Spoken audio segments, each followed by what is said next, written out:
This is the Gutsy Health Podcast with Janique and Tristan Roney.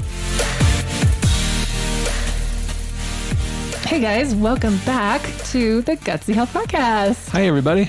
We have one of our most favorite mentors chatting to you guys today. And we kind of gush about Ronda. Ronda is like a name in our household daily. Like it's always Ronda Nelson this and Ronda Nelson that. And so, Ronda, thank you so much for coming on our show today. This is such a treat for us, and I know it's going to be for our audience. So welcome. And Thanks for having me. By the way, she's Dr. Ronda Dr. Nelson. Ronda. Sorry. Oh my gosh. No. You know what I don't like about the doctor term? What? Is that doctor separates you from people. Yeah. And I don't like that. And I think that people sometimes get wrapped up in that doctor term because it's a status symbol and not for everyone. Like, I don't want anyone to misinterpret what I'm saying, but sometimes it's a status symbol, and I am about relationship.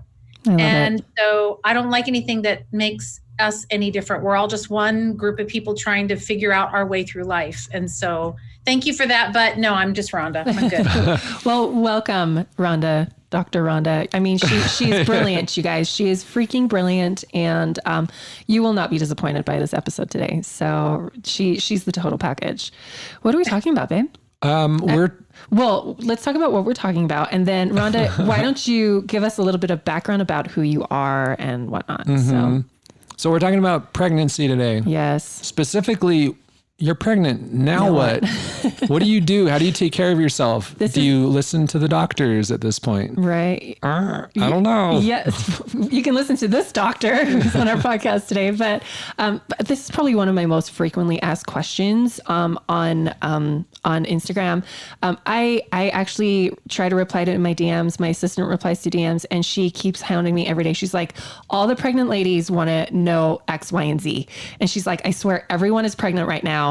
Please, can you do a podcast on pregnancy? And I'm like, I won't, but I know someone who can. So Rhonda, please introduce yourself, who you are, what you do, why are you so freaking amazing, and why do we love you so much? Well, I don't know why you love me so much because I'm a bit of a mouth, but maybe that's why you love me. I don't know. That might be part of it. A mouth with a brain, though. A mouth with a brain. Yeah, baby. That's what we got rolling. So I won't give you the whole big long story, but the short story is that I ate crappy food while I was growing up. Didn't know any better. We ate macaroni and cheese and top ramen and Span, and my favorite food in the whole wide world was a bowl of mint chip ice cream with my dad. So when I got married at 18, don't recommend it. I had my first child at 20 and was continuing to eat that kind of crappy food. And I weighed almost 200 pounds when I had her and had a long, horrible birth. And she was she slept less than 1 hour a day for the first 9 weeks of her life. Gosh. And cry the entire other 23 hours. And the 1 hour was broken up. Oh, man. So really, she just cried 24 hours a day because she was in horrible pain from colic. And I didn't know at the time that had everything to do with what I was eating. I didn't know it. So poor thing, I had to quit nursing at 6 weeks and put her on soy formula. Really bad idea. Wow. But that was what the quote pediatrician tells you to do. So being young and naive, and I didn't know, I just did what I was told. And fast forward, had a couple more kids in there. And then fast forward to when she was 6 years old, she fell out of a tree and broke her arm. Oh. Yeah, very typical childhood type fracture. Yeah. She breaks her arm. Distal humerus, which is on her right arm. Distal means down. So it's right next to the elbow. So the humerus is the bone in the top. So she broke it about 2.5 inches right above the elbow. So it was a compound fracture, which means the whole bone snapped in half. So we had to go have surgery and have the bone put back together, and they put screws and pins in and blah, blah, blah. A little traumatic, but we're over it, and kids heal quick, and off we go. 4 years later, within about a month of that fall, she was diagnosed with terminal bone cancer in that same arm at that same location, not 1 centimeter away from where the break was. My word. Whoa. And that was when my world sort of fell apart. understandably so. I mean, they're giving you a terminal diagnosis, less than 10% chance of survival. Oh my gosh. And I said, oh my gosh, like this should not be happening to anyone's child, much less my child. And that is a hard no. Yeah. Not going to lose my kid on my watch. Yeah. So I started to think and figure out, and I'm a thinker. I'm a funny person, but I'm a thinker. And so I start thinking, why did this bone not heal? She broke the arm. Why did it not heal? And that was really the point where I became very passionate about helping mothers and children change their diet and change the way that they not only they live their lives, but the way they grow their babies. Because I'm menopausal now. Like my oldest daughter, she lived, by the way.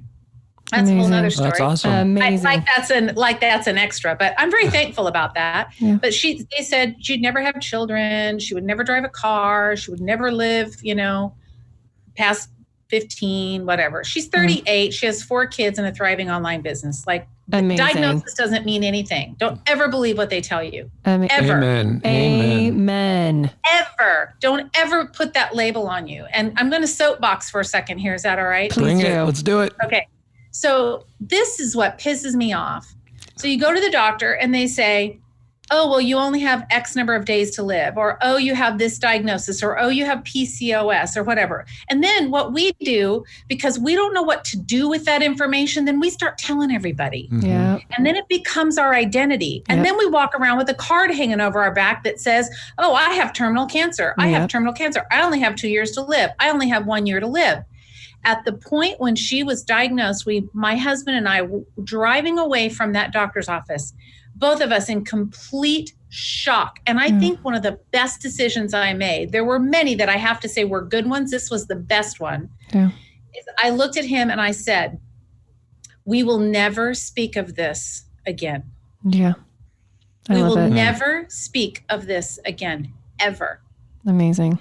And we never did. We didn't tell our family. We didn't tell our friends, and we didn't tell her. Wow. Yeah. Wow. And you didn't even tell her. No, she did not know that they gave her a terminal diagnosis with less than 10% chance of survival. Amazing. I said, we will not speak of it because I did not want the words to have that kind of power and energy over her life. And they do. No. Those words have such power and energy. I always say where thoughts go, energy flows. And so what you believe, it manifests, right? Totally. And how many clients do we have that that's their introduction to themselves is I'm so-and-so, here's my diagnosis. Yeah. Here's how I identify myself to the world. Right. And how do you shake something when it's so deeply embedded in your core? Totally. Absolutely. I think it's a hard thing because it becomes, sometimes it's our identity, but you just have to make the choice that you're not going to say that. So because we're supposed to be talking, I'm sorry, a soapbox, but we're supposed to be talking about pregnancy. If you are someone who has not been able to get pregnant, watch what you say. Yeah.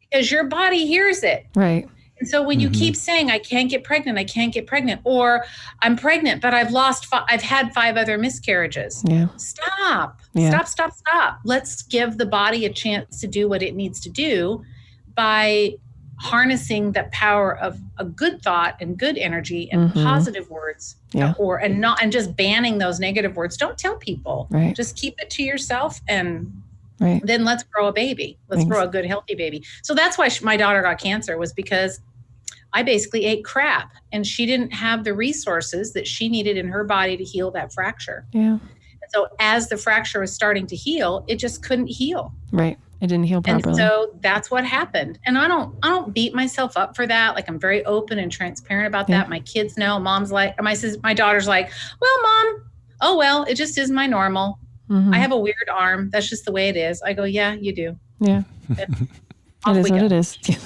our normal. I did not know this story, by the way. So you didn't? No, this is the first time hearing it. So I knew it. I had no idea. It took me by complete surprise. So this is kind of a tangent also, but I'm curious about how you avoided falling into that trap of self-blame. That's a really good question. And I think no one really wants, I don't think anybody really wants to ask that question because I think they're afraid of the answer. Mm-hmm. But thank you for asking. So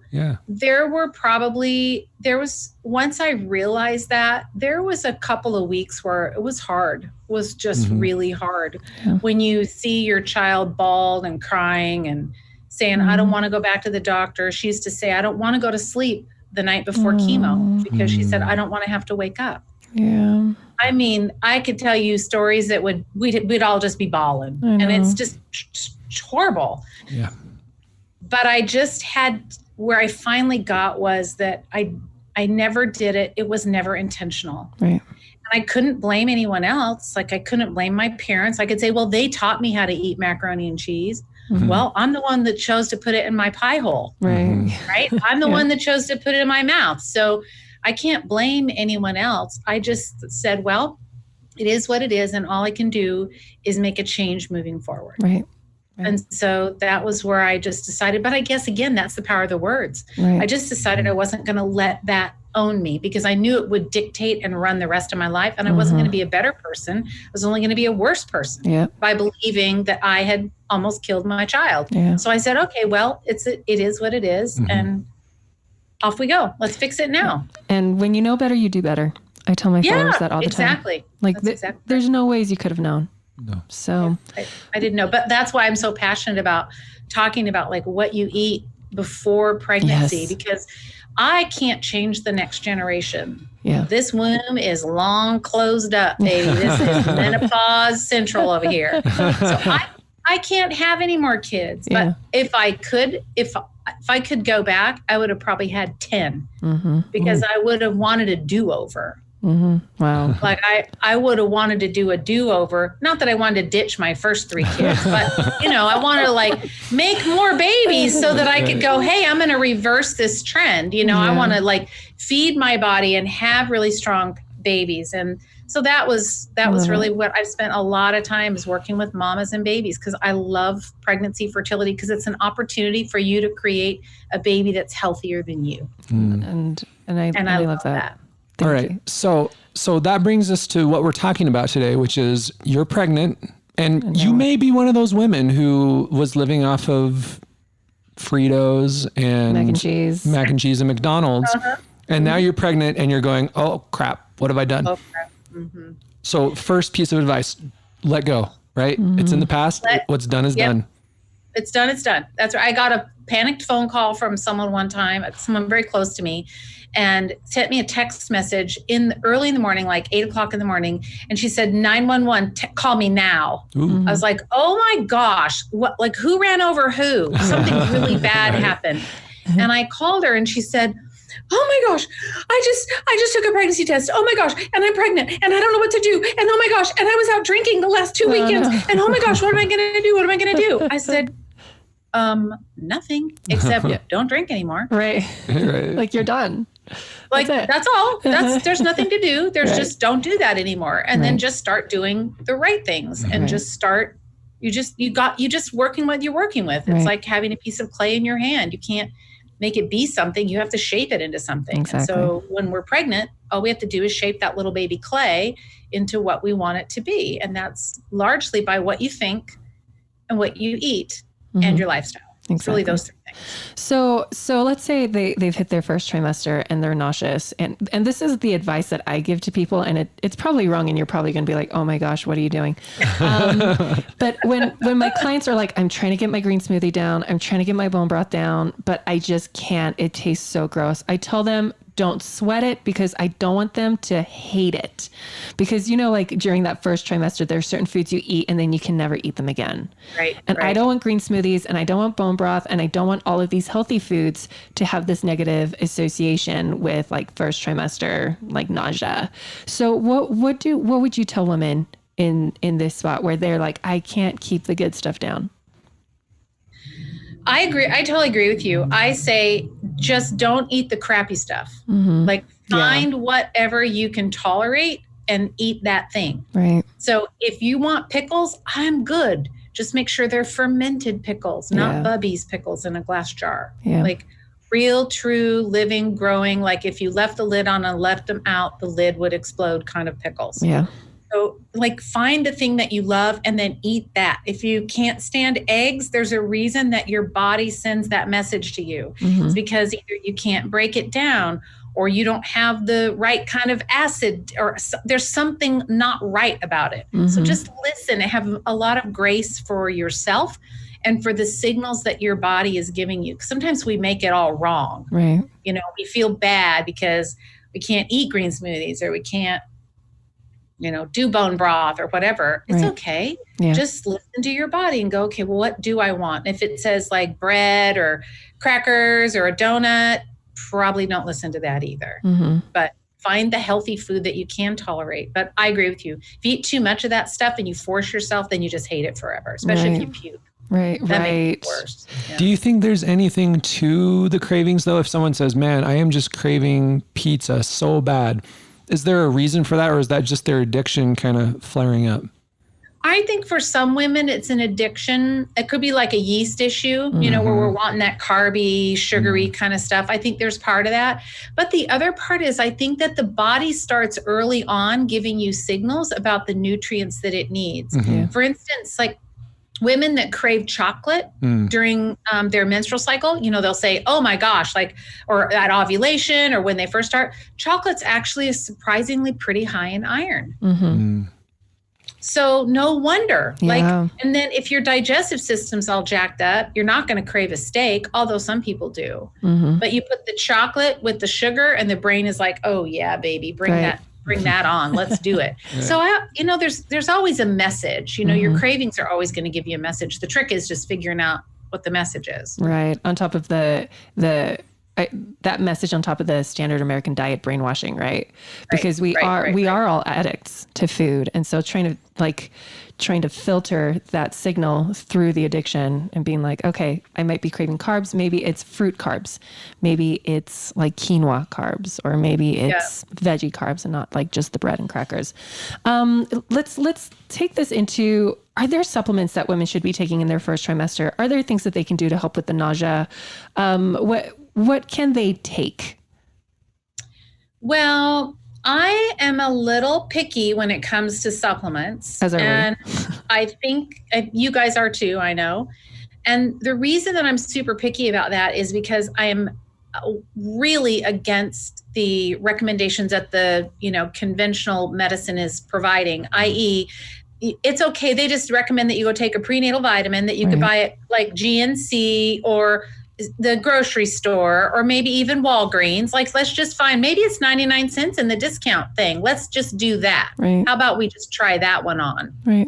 Like, that's not going to feed a toad. That's not going to help anyone. Yeah. And then they'll always tell you, oh, make sure you're getting folic acid. Right. Okay. Mm-hmm. So let's talk about that. If we just take folic acid and say, well, first of all, how many people do you know? You too. How many people do you know that have had a baby born with a birth defect as a result of folic acid deficiency? Satori. Okay. My daughter. So you know one person. Of the thousands of people that I have interacted with, doctors and patients, like tens of thousands, you're the fifth one. Mm-hmm. So by and large, we don't see it. Mm-hmm. But the great thing is that in your diet, folic acid is super abundant. Mm-hmm. And so all you have to do is eat the foods that are high in folic acid. Mm-hmm. So I have this little chart that I give to all of my pregnant mommies, and it has a list of folate is what we're looking for, of all the foods that are in folate. And here they are. Leafy greens. Ooh, green smoothies. Green smoothies. Yep. How about avocados? Yes. Mm-hmm. Really high in folate. So is asparagus. So is broccoli and Brussels sprouts. Beets, okra, cauliflower, red bell peppers, papayas, and oranges. And those are all high in folate. Yeah. So if you just have those things in your diet, done. Check that one off the list. Awesome. But my second thing is why is folic acid any more important than vitamin A? Or than other fatty acids or vitamin C or magnesium? I think we just isolate this one vitamin and then we forget about all the rest of them, but it's all about doing all of them. So supplement wise, cod liver oil is an absolute, every pregnant woman needs to be on cod liver oil. Yeah. All right. Thank you for bringing that up, because one of the complaints or fears I hear from pregnant women all the time is, but what if I get too much vitamin A? Isn't that toxic? Won't that hurt the baby? Yeah, good. I'm so glad you brought that up. So when they did the studies on vitamin A that now Dr. Google proudly espouses for everyone who looks, when they did the studies on vitamin A, what they did was they were using a synthetic vitamin A. Right. So think of a synthetic as like, if you went to if you had a 3D printer that could print a clone of you, and one is fake and one is real. One is made of paper, or like a wax museum is a better example, right? You don't know, is this the real Elvis or is this the wax museum Elvis? And they look identical. Difference is that if I shake Elvis, the real Elvis, if I shake his hand is going to grip my hand, and it's going to be a real human to human touch. I know the difference. When I go to shake the fake hand, nothing, no response. The arm breaks off. Synthetic nutrients are like the fake. They are the fake in the body. They look like vitamin B or vitamin A or whatever. So when they did these studies in the pharmaceutical and the research arm of what they do when they set these studies up, they don't typically use food. They're going to use the synthetics, because the belief is that a chemical acts in the body the same way as a food does. And it's simply not true. Yep. So when they did the research of the study on this, they had all these pregnant women in the study, and they had 3 different groups. One group was getting a placebo, which means basically, or nothing. They were getting nothing. Second group was getting moderate amounts of vitamin A, and the third group was getting high amounts of vitamin A. They had to stop the study prematurely because the women that were getting the really high doses of vitamin A, now remember, this is a synthetic. So it's a fake in the body. It's a fake. It's like eating wax. Yep. Like eating the wax statue. Like, it's not good. But they had to stop it because the women were actually having babies with birth defects as a result of the vitamin A high dose they were giving. Wow. So the vitamin, it's not vitamin A that's the problem. It's the source. Are you going to take it as a synthetic waxy? And I'm not saying the synthetics are wax, but in my analogy. Yeah. Or do we want to get vitamin A in a food form? And in the food form, we don't have to worry about the toxicity. Right. So vitamin A is never a problem if you're getting it in like cod liver oil or carrots, which is beta carotene, a vitamin A precursor. There's never a concern. If you were taking 32 cod liver oil a day, maybe. Right. But no one's going to do that. Right. So always, if it's from food, we're golden. So thanks for asking that. I would have forgotten about that. And on that note, if you're a woman taking a prenatal from Walmart or wherever, go look at that label and see what is next to the vitamin A. It probably says something like retinol palmitate. Yeah. Right. Yep. And that's the synthetic kind. A key word to look for on those labels when you're like looking at a prenatal to know if it's a synthetic is, to your point, if it's a big long word, that's a synthetic, a chemical word, but you can't pronounce it. Or you often will see the word as. Anytime you see the word as, or if you see parentheses, and then you have a long word that doesn't sound like beet or carrot or berries, okra, or it doesn't say those words, then you should ditch it.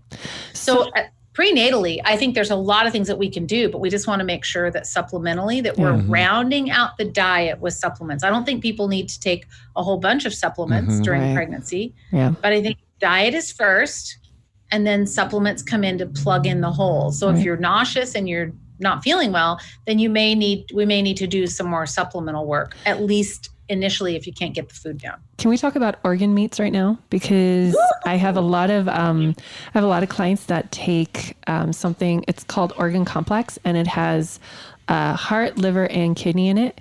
And they're all worried about taking this throughout their pregnancy. And we had someone else on our podcast. Her name was Autumn Smith, who owns this company called Paleo Valley, which sells the organ complex. And she said, she mentioned the exact same study that you were talking about, where it was high doses of synthetic vitamin A. And she said, but if you want to be safe, just take it during your second and third trimester. Mm-hmm. What are your thoughts about taking organ throughout pregnancy, first trimester, second, third? I would agree with the supplement wise. Like I always like to I just like to be really careful in the first trimester and just use food. Okay. That's just sort of my rule, and for two reasons. One, I think the body does better because adjusting to that pregnancy is difficult. Yeah. Women are nauseous and they're not sleeping and they're, and they're all jittery and excited and they don't feel good and they're fatigued and they got kids and they're tired. And so I just like to be really gentle and kind during that first trimester and focus on food instead. Yeah. But one of the foods that I like to have women eat though during the first trimester is a little bit of liver pate a few times a week. Yeah. Rather than taking it as like a desiccated or a dried type supplement, but to get it in a food form, because the liver pate, and I have a great recipe. I don't know if you guys have it or not. We if do. You don't, We have the recipe. We'll make sure we put that up with the show notes. And it's just, if you don't I hate liver pate. Like it makes me have gag in my throat. It's gaggy. You're selling this really well, by the way. Good job. Huh? You're selling this really well, by the way. So I don't like liver pate. It's nasty. And I had a friend who made me promise that I would try this recipe, and only because I love her did I agree to do it. So I'm such a chicken. So I make the recipe, and then I said to my husband, Rick, I said, okay, you try it first. And it looks like dog vomit when you're cooking it. It's got mushrooms and liver and onions and the smell and There's pregnant women right now already gagging. I said, wait. So he said, okay, I'll taste it. But I said, you don't count though, because you like liver and onions. You are nasty. He said, well, I'll taste it. So he tastes it. I said, I'm watching him is he going to start gagging? And what's going to happen? He goes, it's good. I said, what's it taste like? He said, liver. I was like, oh, you're killing me over here. Come on. So like a big chicken, I just take the end of the spoon and I dip it. I mean, you couldn't hardly see it on the end of the spoon. And I take a little taste and I thought, okay, I didn't die. It wasn't horrible. I take a little bit more. We ended up eating the whole bowl of the liver pate. That's all we ate for dinner. Wow. That's awesome. I got enough of liver for a year, probably that. All right. So I've got to confess, I've been sitting on this recipe for probably a year now. You're not going to sit on it anymore. I've heard this story before and I'm always like, okay, I can do this. It's really good. I promise you, I've never, ever, ever met anyone that says, I don't like it. But I will say the recipe says chicken liver or duck liver, do not do duck liver. Okay. It's too greasy. I don't even know where you'd find that. So that's not a problem. Yeah. Organic chicken livers are everywhere. You can get them. You can get them anywhere. Yeah. So not beef liver though. Not really beef liver. It has to be chicken. So 2 servings liver. Of this liver pate a week. How big is a serving? I know I'm going to get so many questions. How much would you say is a serving? So I like to have a couple ounces at minimum, which isn't very much. That's like 1/8 of a cup. Right. It's very little. Yeah. So you don't need much, but you're going to have a hard time staying away from it because it's that good. And it's full of fat. It's got butter in it. It has creme fraiche in it. It's got shiitake mushrooms, some dried vermouth. Oh my gosh, so good. Oh, that's awesome. Right. That's why I've never made it, because I don't have a bunch of those ingredients. Just go. It's worth the trip. Just make a day trip out of it and get them. You'll really love them. And I will say this too. I sound like a commercial for this, but it's so good for pregnant mamas. So that's why. But it freezes well. So when you make the batch, I use the little white ramekins, little white ones, and I just fill those up. And that's for me, that's a serving. And I just cover the surface with saran wrap. Perfect. So that it doesn't get any kind of moisture burn. Yeah. And then I cover the whole thing with some foil and I stick it in the freezer. And then I just take them out and thaw them as I want to eat them. That's awesome. So it's a power food for pregnancy. So you don't need much. I would say I would say not more than 1/4 cup. Okay. And women that are feeling nauseous on their prenatal, would you say they can come off their prenatal for the first trimester until the nausea is done and then go back on it for the second and third? Well, if they're taking a synthetic, I would say just throw it away. Totally. Mm-hmm.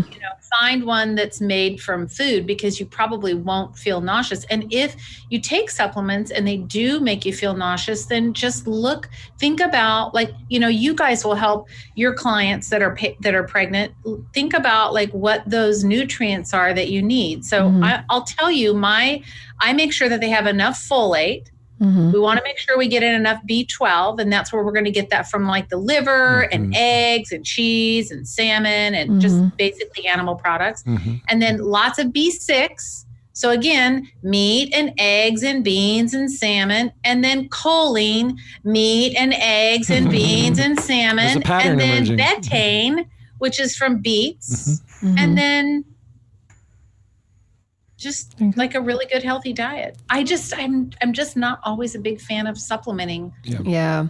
Especially during the first trimester, like just eat the foods that and if you like beets, then just eat a crap ton of them during the first trimester, because obviously that's what your body wants. You're going to die. You're craving them. Yeah, you're going to die. But when we were in the military, I was pregnant with Satori, and part of the program of being pregnant in the military is getting these like weekly updates, and like did you know, from the hospital, the military hospital, and one of the quizzes was, when you're pregnant, it matters what you eat.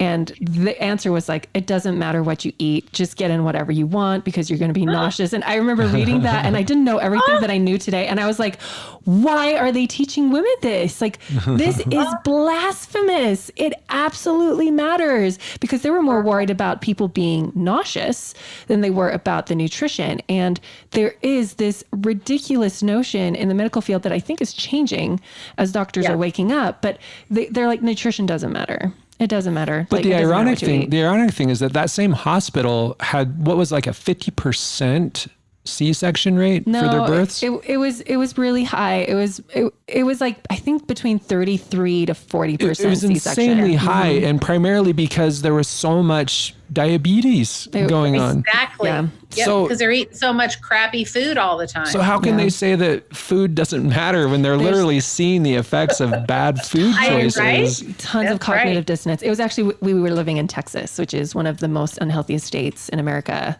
unfortunately. But then it was also military families are also not super healthy, the most conscious of their health choices. So anyways, so I just remember seeing that and being like, no, it absolutely matters what you're eating. So, okay. So with first trimester, what would you say about supplementing with like magnesium for women? Or I find that when women supplement with like some kind of really good like magnesium glycinate, they do really well. What are your opinions on that?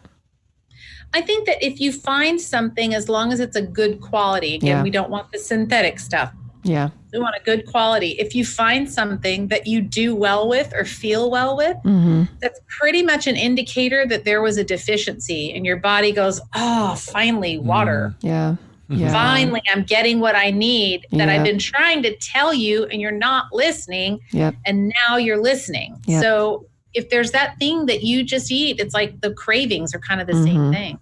The obvious you have to cut out, get rid of the sugar, stay off the grains because they're so inflammatory. If you lived in Italy, grain consumption would be different, but it's the grains in the US that are the problem. Totally. And then, obviously, like microbiome support, you cannot go wrong with that, because that's baby's first inoculation is that trip down the tube. Right. And we have to make sure that the gut bacteria is healthy, and you can't do like detoxification when you're pregnant. So we just want to make sure that whatever you're doing, you're thinking about, how am I feeding those microbes? Because I want to give my baby the best chance moving down the vagina. I call it vagina slime. Like, we got to get it everywhere. It needs to go in the nose and the eyes and the mouth and in everywhere. And we want that as healthy as we can. So you got 9 months to kind of work on that and build it up. So I think if we're going to do anything, I would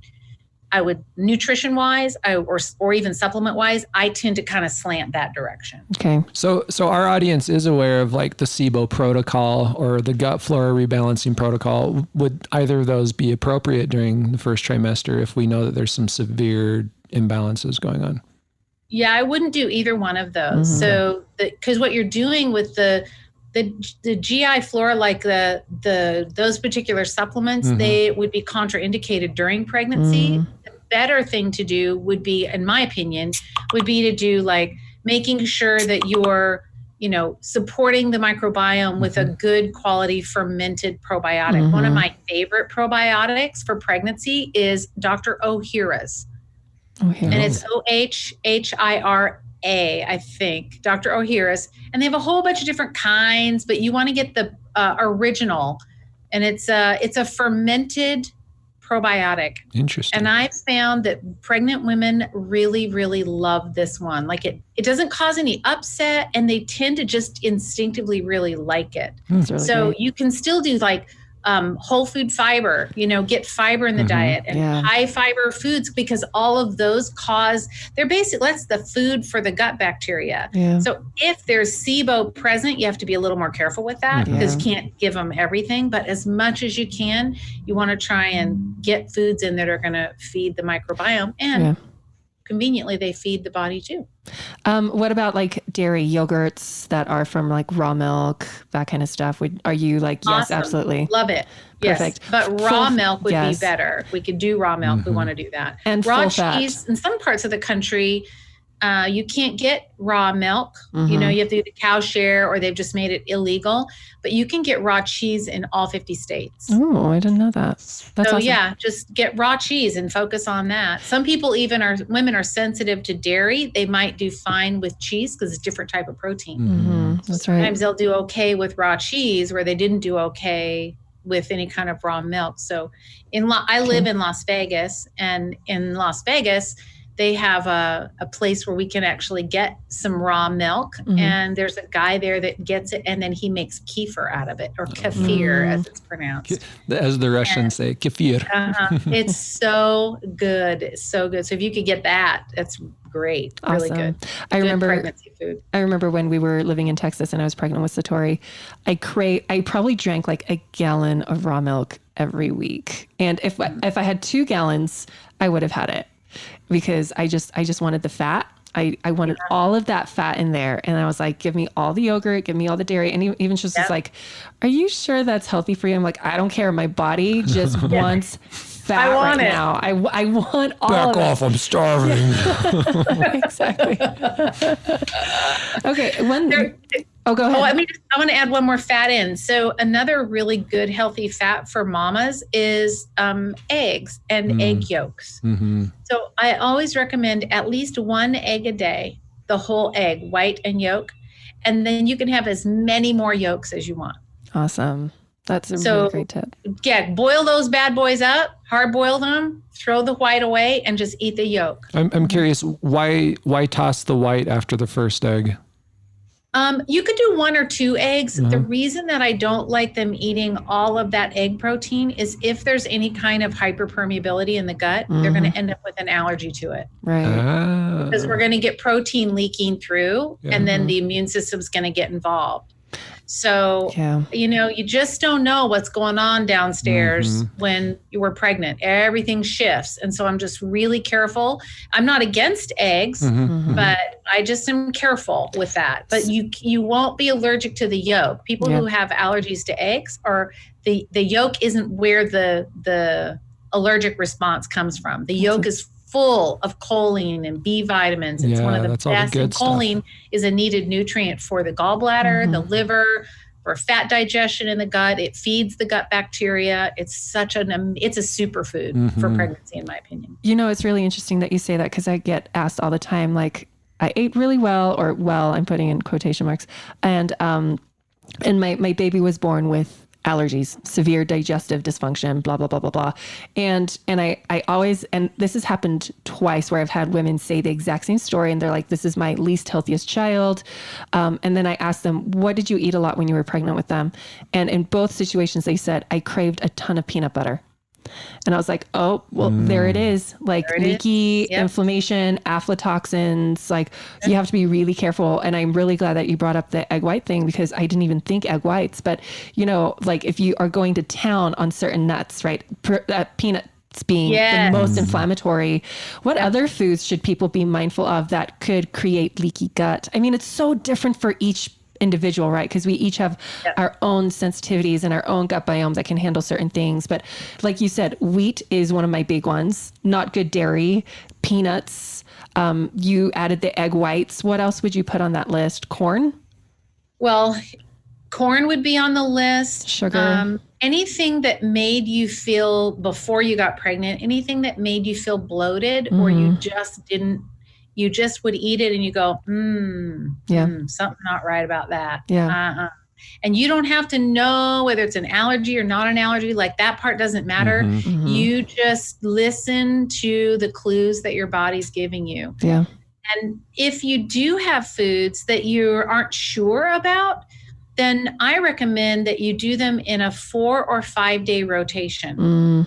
So let's say you're not sure about eggs. Like, I don't know, eggs might be bothering me. Okay, great. Have one egg and then pay attention to how you feel for the next 4 days. And then on the 5th day, eat another egg again. Yeah. And then chart down and write down how you feel for the next 4 days. Yeah. The reason that you give that space is because it takes about 4 days for the immune response to settle down. If there's an immune, quote, I'll say allergic reaction, but it could just be a sensitivity. But the immune system is like, oh, I don't know about that. I don't think I like that. Yeah.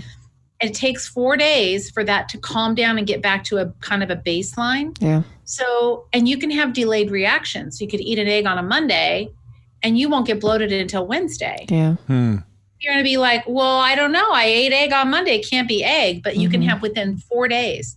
So if you think you might be sensitive, then just space those foods out. You can still have them, but you may just need to let your immune system kind of calm down. It kind of gets mad like a mad dog. Yeah. It's barking and growling and everything. It just needs 4 days to settle itself out, and then you can start again. Totally. And that's not just specific to pregnant women, right? That's everybody. That would be everyone.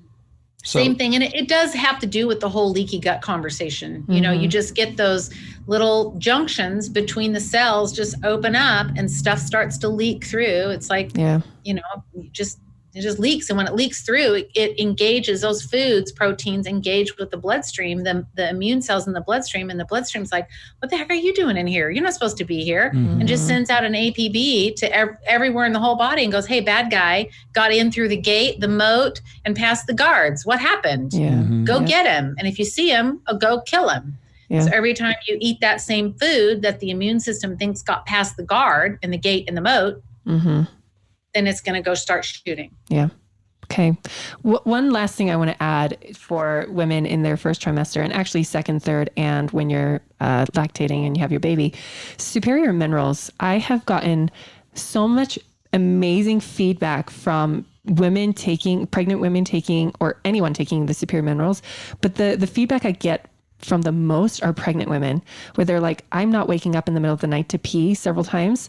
I am sleeping really well. I am less nauseous. I have more energy. And then I just got a message, actually, the last time I mentioned the superior, I got a message saying my milk was drying up and I started taking superior, and within 24 hours, it came gushing back.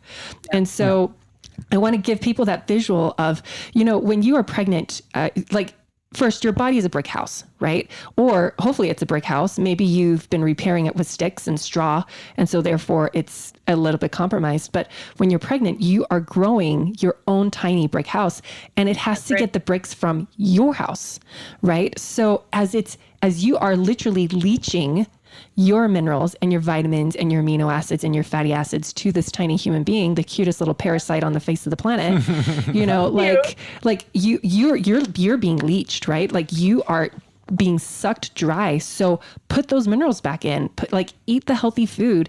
It really does matter. Put your bricks back in, because your bricks are being taken up from you to give to this tiny human.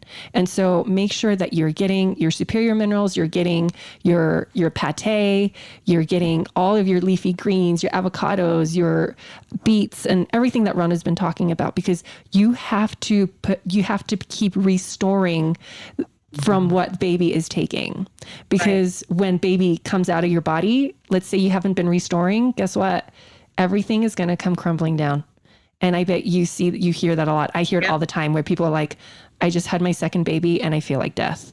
Or as soon as I had my baby, I was full blown Hashimoto's. Or as soon as this, I got this. And I want people to realize that's the same pattern, and maybe you can correct me if I'm wrong, with postpartum depression. I had my baby and I got hit hard with postpartum depression. It's like, because there was an imbalance, right? Yes, like your brain isn't getting the right minerals anymore, the right like neurotransmitters. Like it's because you are depleted. And so it's manifesting as postpartum depression, or it's manifesting as Hashimoto's, or it's manifesting as some other autoimmune disease. But this is all the same mechanism of being leached dry throughout pregnancy. Am I correct? I totally agree with you. And I think there's two things I want to say. One is that with the, leaching, or that pulling out of all of the minerals, et cetera, the one thing that I see often, and it's common, and that is anemia with pregnancy. And here's what happens. Sometimes we think, well, I'm eating all this food, this like red meat, and I don't know why I'm anemic. Here's what happens. The baby cannot absorb iron for the first 6 months of life. So baby has to have 6 months worth of iron stored up. And guess who has to be the donor? You, mom. So not only is mama having to have more red blood cells, more iron to nourish, feed, support this little parasitic leech that's growing in her belly. But so she's a higher demand just to take care of the baby. But then on top of that, the baby is literally sucking the iron out of her body. So women sometimes can't get on top of that anemia. And that's why I think farrow food is from Standard Process is absolutely hands down my all-time most favorite prenatal supplement. I say, if you can't get anything else in all 3 trimesters and post-pregnancy, because we lose blood during the delivery, all 4 trimesters, if you think of it that way, farrow food should be in. And if there's the further you get through into the pregnancy, the higher the dose. So I love that one. And then as you talk about postpartum, the other one that I really love is chaste tree. So I only recommend it. Sorry for the siren. You're fine. I only recommend it during the first trimester if needed. And then you don't need it during the second and third trimesters, but it can be a game changer to help really bring equilibrium back to those hormones, especially with postpartum depression, post-delivery. So on the herb side, that's one of my all-time favorite herbs. Awesome. So farrow food and chaste tree. And I'm making some notes here, and let's do a link if people want to buy these products, like the superior and the farrow food. Gutsy.ch /pregnant. Pregnant? Yeah, with sounds no good. question mark. We can do that. Okay, so gutsy.ch /pregnant. All right. All right. Can we talk about digestion for a minute? Because you brought up the iron thing, and we have so many women who they're like, I never get heartburn except for when I'm pregnant.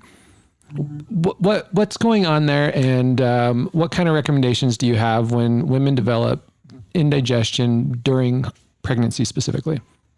So there's 2 things that are happening. One is during the early parts of pregnancy, all the energy is being moved down to the lower part of the body. And there's really not a lot happening upstairs. So digestion starts to have to limp along. It would be like, taking off one of your legs and moving it and going and doing something else with it and saying, okay, and now you're going to have to function up here with one leg. So the upper digestive system's a little bit crippled or handicapped during the first trimester. So doing things like even digestive bitters are okay. Or the MediHerb, I love using the Digest Phytosynergist for women who are, just need that overall digestive support. That's a great product. It's a liquid. It doesn't taste great, but it's fine if you dilute it. The other thing that is really important during that first trimester for that indigestion, bloating, nausea, like morning sickness, is I will give them gallbladder support, because it's usually a bile. It's a thickening or a congestion of the bile. So once you get that bile moving, the nausea often goes away. And one of the things that, and I don't know how you guys feel about this, but I use it all the time, and it's the phosphate liquid. I would not recommend it any other time unless you're working with a qualified person, because it's a very potent product, but it's fine during the early days of pregnancy, and it will stop not morning sickness 12 hours. Done. What? Even the worst cases. Wow. Like a charm. Every single time. I've never had it not work. Oh my gosh. So I always say, if you're having morning sickness and you are one of my patients and you don't tell me about it, then you just enjoy yourself. Because you don't have to have it. Like literally in 12 hours, we can make it go away. Interesting. Wow. So it works really fast. And then, what was your other question? You said upper digestion. Oh, indigestion. Yeah. The second part of that is, as baby grows, you get that stomach gets that pressure, because baby's getting bigger and it's pushing up on the stomach. So the normal acids that the stomach is supposed to have, they just come up because there's no room. Like they don't have anywhere to go. They're just going to come up. So I like using something with some kind of bentonite clay. Sometimes I'll do that if that reflux is really severe.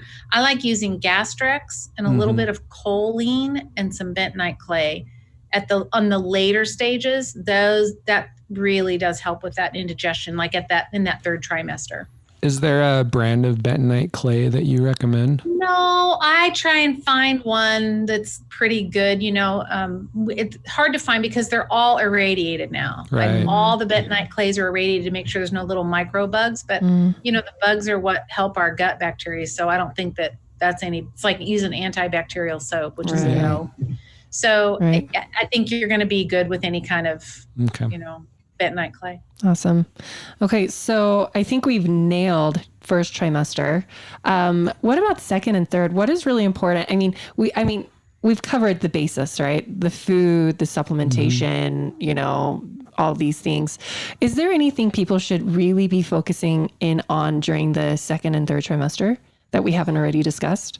Well, I'm going to give you my list of like my pregnancy power foods. So here's my list.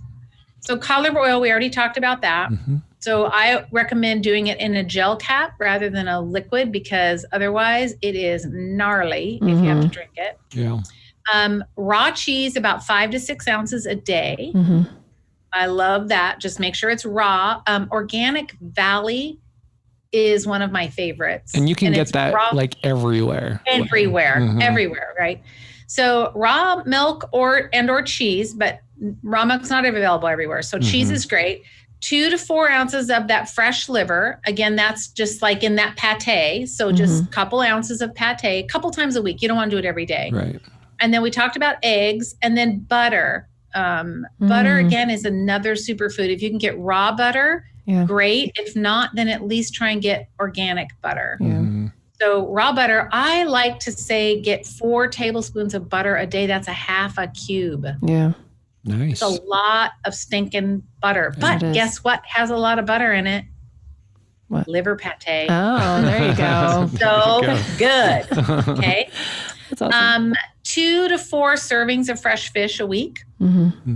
Try and get non-farmed fish. So, avoid, unless you know that you can get fresh caught shrimp. I just was on a shrimping boat for the first time in my life and went shrimping. It was so fun. And the shrimp were so good.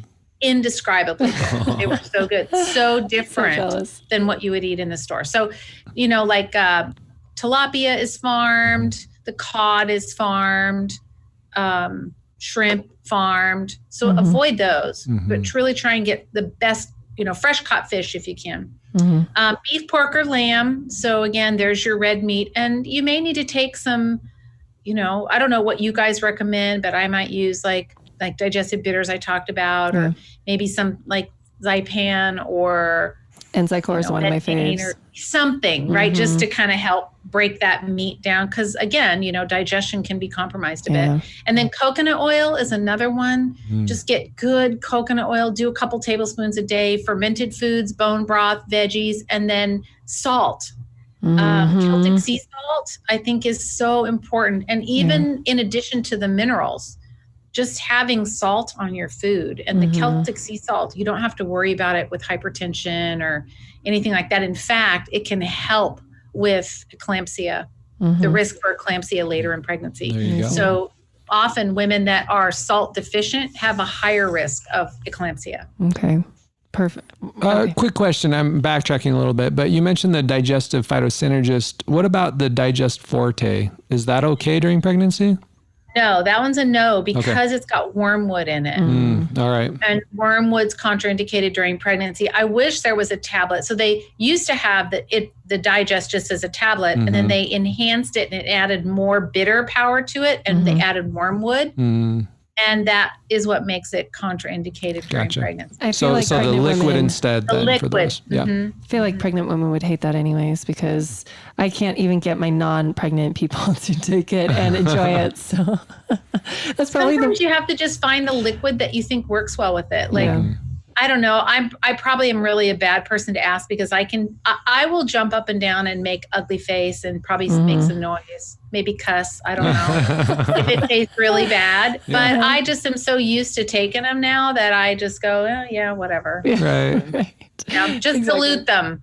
Just dilute it. And if you've ever thrown back a shot, do not take shots while you're pregnant. But if you get one of the little medicine cups and just put the dose in the bottom, fill the little medicine cup up like you would fill up. It's less than a shot glass. And you just throw that bad boy back and chase it with some water. Kaboom. There you Done. go. Chase it with some water and some Celtic sea salt. You're good to go. That's it. And it's over. That program's pregnancy over. margaritas. I love that. So can we talk? I can't even think of it anymore.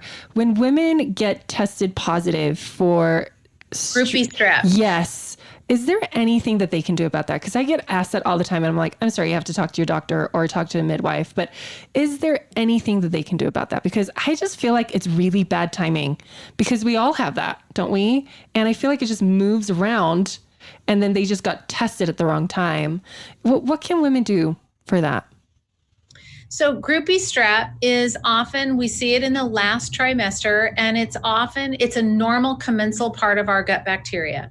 Right. So pregnant women, now we're going to get real candid here. So pregnant women, when they poop, larger pregnant women, when you're big and fat, you can't reach. And so sometimes hygiene, we don't have bidets, generally speaking, in this country. So sometimes hygiene starts to become compromised during the day until you take your shower the next day. But what happens is that commensal bacteria, it's very, very normal. Like it's very normal. What happens is because it's in the neighborhood, right? And so it can wick up and get into the vaginal canal. It mixes with the microbes. That's one thing that can happen. The second thing is because it's a commensal bacteria, the vaginal microbiome is a mirror of the intestinal microbiome. Okay, they're mirror of each other. So when you have that vaginal when you have dysbiosis in the small intestine, guess what? You're going to have dysbiosis in the vaginal canal. And that dysbiosis, when there's a loss of good, beneficial, like the good guys in there, then it gives group B an opportunity to overgrow. Right. So what I like to do is we just basically need to change the pH of the vaginal canal. That's all. And so we're going to change the ecology of the vaginal canal. So I use like lactic acid yeast wafers. I have them crush them and mix them with a little bit of coconut oil and use that as a suppository. That helps. Coconut oil by itself will help. And then lots of fermented foods. And I even have women that will use a probiotic vaginally. And they'll just either open the capsule and mix it in with a little bit of coconut oil, put it in the freezer so that it makes it hard. You can actually insert it. But that will change that. There is no clinical evidence to show that antibiotics with group B strep are beneficial. But they will scare you and say you have to do them. And I will tell you a story. When my daughter, my oldest daughter, the one that had cancer. Mm-hmm. She was pregnant with her second baby, and she was in Denver and I was in California at the time. So she called and she goes, Mom, I think I'm in labor. And I said, great, I'm on the next flight out. Well, I missed the birth by about 2 hours, but I get there. She had a home birth. Everything was great. So the midwife did a blood draw. They sent it in and they said, oh, she's got group B strep. So she has to go into the hospital. So the next morning, baby is like, I don't know, 16 hours old. The next morning we go to the hospital and they said, well, we have to admit you and we have to admit the baby. And I said, oh, no. If you're going to go in, that's fine, but we're not going to admit the baby. So what do they say to my daughter, who is now the dominant hormone in a woman after she has a baby is the hormone that says, do not hurt my baby. I'm going to protect my baby at all costs. And it's a very strong protection instinct.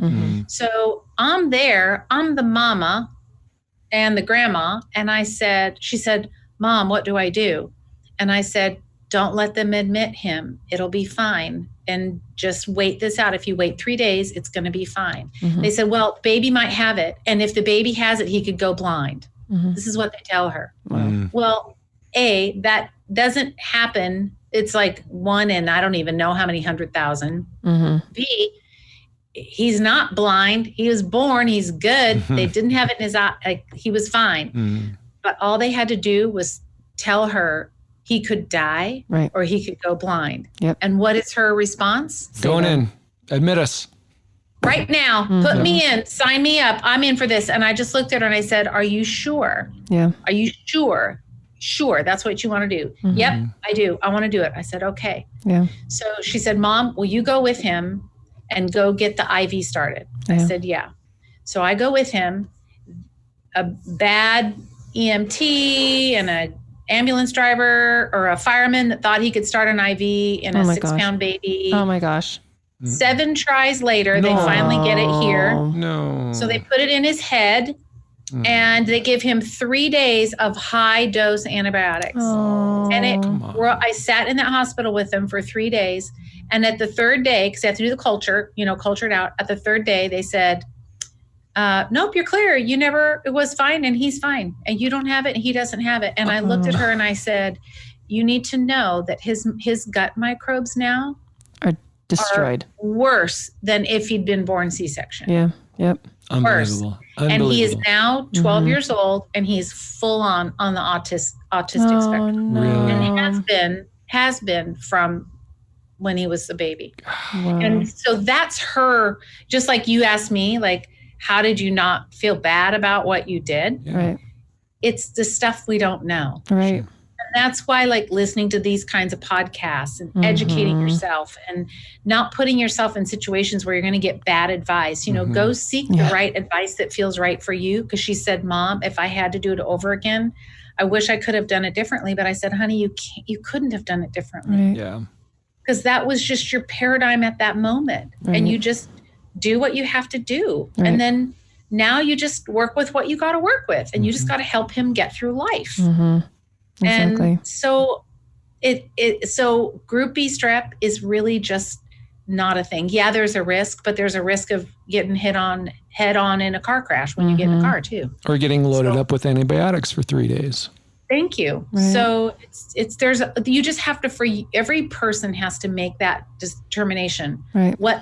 Where's that balance? What risk am I worth taking? But it's so important to go in and be educated about it. So Absolutely. group B strep, in my opinion, it is not worth a course of antibiotics for a baby or mom.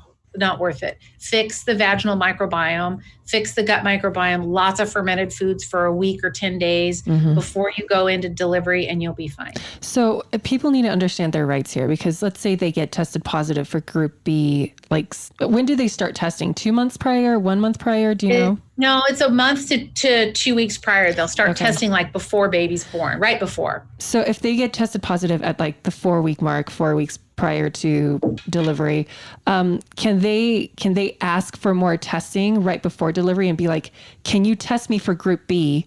And if I test negative, then I don't want the antibiotics. You can always say no.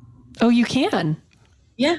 I did not know that. I thought you had to. You can always say no. You just say no, thank you. But here's the problem. It's just like what happened with my daughter. When you say to me, and fear is often a tactic that's used. And I don't mean to say that it's all the time a bad thing, but sometimes fear is just used. It's just human. It's just what sometimes happens, sadly. But from a medical perspective, there is a risk. Right. But remember that medicine sees the cases where it happens. And so they're going to come at it from a perspective that says, oh my gosh, we have to prevent this from happening to everyone. So better to use high dose antibiotics on everyone. Right. So we never see it happen. Right. But you always, on the other side, we're looking and going, we need to remodel the body. How do we protect the body so that we don't have to do that? Yeah. And you'll be less likely to have any kind of a bacterial overgrowth when that gut microbiome is really healthy in the beginning, like even before you get pregnant. Yep. Well, that's the time. Well, and having healthy gut biome also means less chance of thrush. Totally. And so and postpartum depression, there's a link there. Yep. Colicky babies. Yep. Babies that have allergies, like gut health, it all stems from there. What's really interesting is with my first pregnancy, Tennyson, I ate a lot of sugar because I was a sugar addict. I was like a classic sugar addict. And he was super colicky and he got thrush and I got the thrush infection in my boob and all that.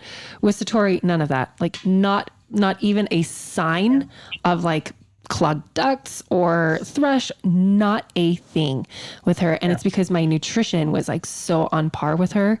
And that's when I got over like my sugar addiction. And you can see with Tennyson, if he eats inflammatory foods, like his brain is on fire. But with Satori, she's feisty whenever she wants to be. It's not because of her environment. So I feel like we've nailed first, second, third, basically, because we covered a lot of stuff in the first. Is there any parting wisdom on fourth trimester and what mom should be doing, what she should be eating, what she should be taking?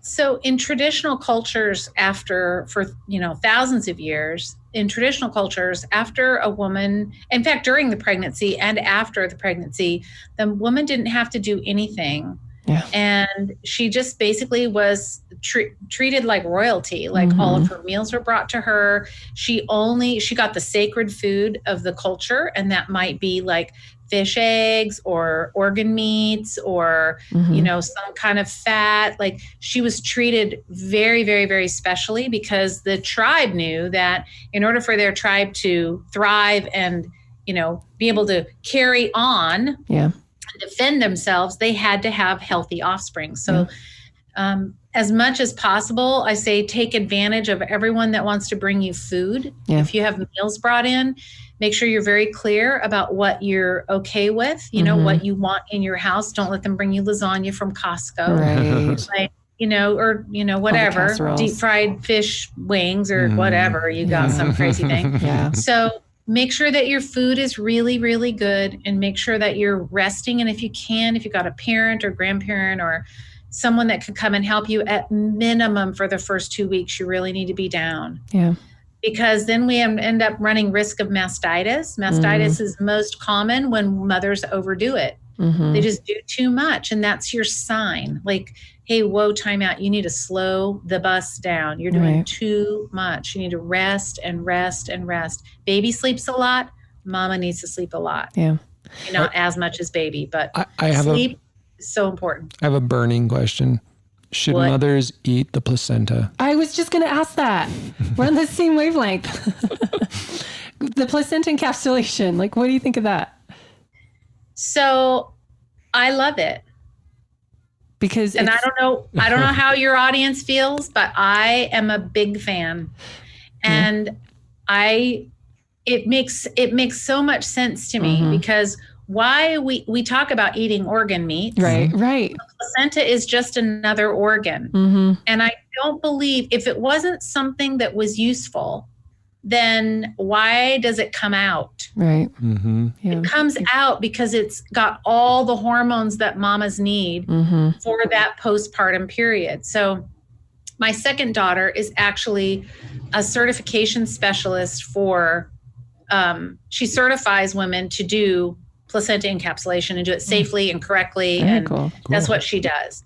And so I've seen the placentas that come through that she'll pick up at the hospital, and some of them are gnarly. I mean, gnarly looking. You're thinking, oh, and I look at them and I think that baby's going to have Wow. problems. You can see the health of the baby in the placenta, and there are some that she says, I can't do this one. Right. It's just not even healthy. Yeah, amazing. And you aren't going to be healthy if you eat this organ. Oh no.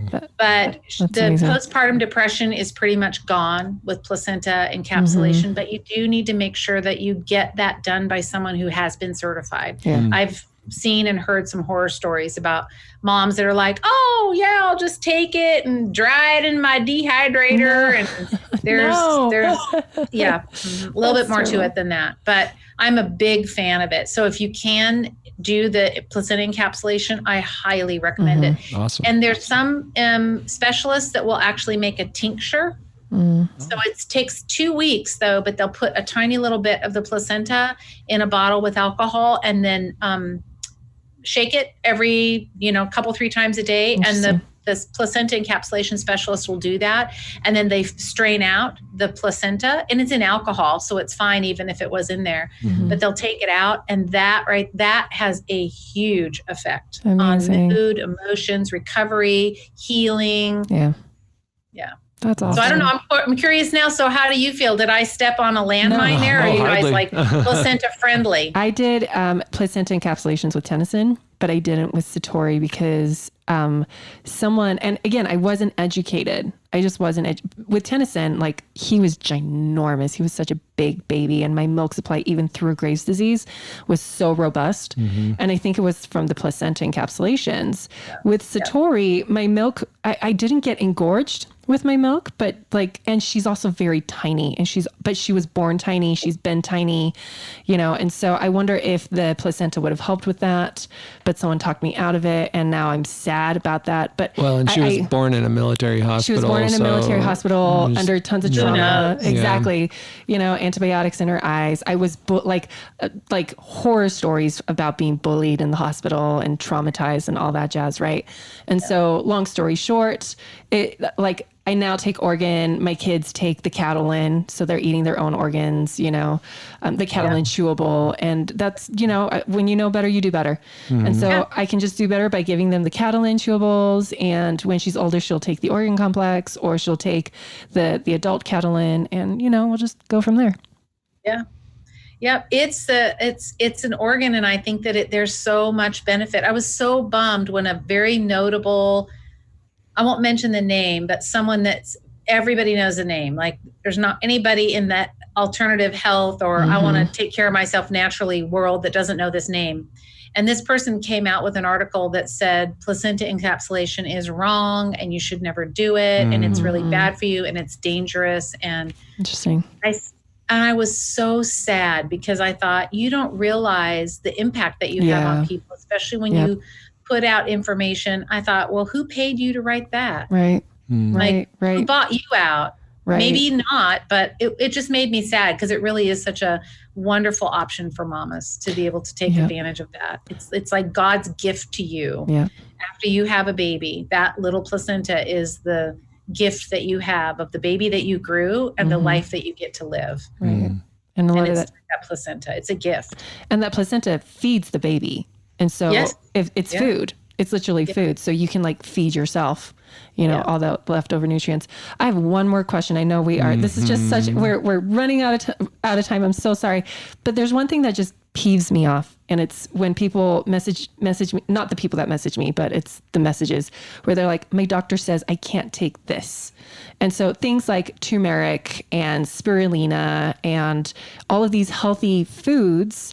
But then I've heard where doctors are like, you have a headache, go drink some diet soda, go drink diet Pepsi or something. And I'm just I'm like, oh my gosh. So I want women to research, but turmeric, I understand because it's a blood thinner. And so that's potentially one of the reasons why you don't want to do turmeric. What's the spirulina thing? Do you know why women can't take spirulina when they're pregnant? It's a very nutrient dense food, and it also can cause a little bit of blood thinning. Oh, okay. So I think that the spirulina, I tend to be a little bit cautious with that. And here's my thinking, and I probably could be convinced otherwise. Like, but I always think about, how do things come in nature? Like, how does it show up in nature? How do fish show up in nature? How does iodine show up in nature? Yeah. So iodine, we get it mostly, it's very, very concentrated, obviously, in sea vegetables like bladderwrack or kelp, but we aren't fish. So the iodine that we get comes from the rainwater, or it comes from the ocean water that's washing up on bladderwrack as a shore iodine. So I think, okay, it's the same thing like spirulina. Okay, so it's an algae. How are we... What are we supposed to like go down and like suck that stuff out of the water? Filter it out. You see what I'm saying? Like, I'm not saying don't, but I just think, okay, maybe my ancestors at some point, they may have used it for food when there wasn't anything else to eat. Yeah. But their gut microbes probably had adapted to that food source, because gut microbes will alter. That's why people that eat fat, you know, the Inuit, Alaskan people, they have a diet that's high in fat. If we ate that much fat, we would blow up, and we would, because we aren't, our bodies aren't suited for that. So I just think anything that's more than how it occurs in nature is too much for us. Gotcha. That's just how I think about it. All righty. Well, thank you for all of these amazing pearls of wisdom. Like, I think a lot of people are going to just be blown away by all of these incredible tips and learn new things. I learned so many new things. So, what else do we? That's it. We are over time, so we literally can't say anything else. But this was awesome. Thank you so much, Rhonda. Thank you. This was really helpful, and hopefully we'll be able to do it again sometime and talk about actually getting pregnant, because that's another big question we get a lot. We definitely should talk about that, because that's a whole nother hour show for sure. For real. Oh my gosh. There's going to be so many soapboxes with that episode. Don't get me started. Don't get me started. Right. Or me. We'll have like lining up our soapboxes next to each other. It's like, your turn, my turn, your turn, my turn, because there's just that's exactly right. So many systemic issues with women that are experiencing infertility right now. So thanks you guys for listening. Rhonda, thank you. Dr. Rhonda, thank you for your time. You're welcome. And until next time, guys, please like, review, share, subscribe, all of those wonderful things. You all are doing an amazing job. Thanks for listening. Until next time. Love you. Bye.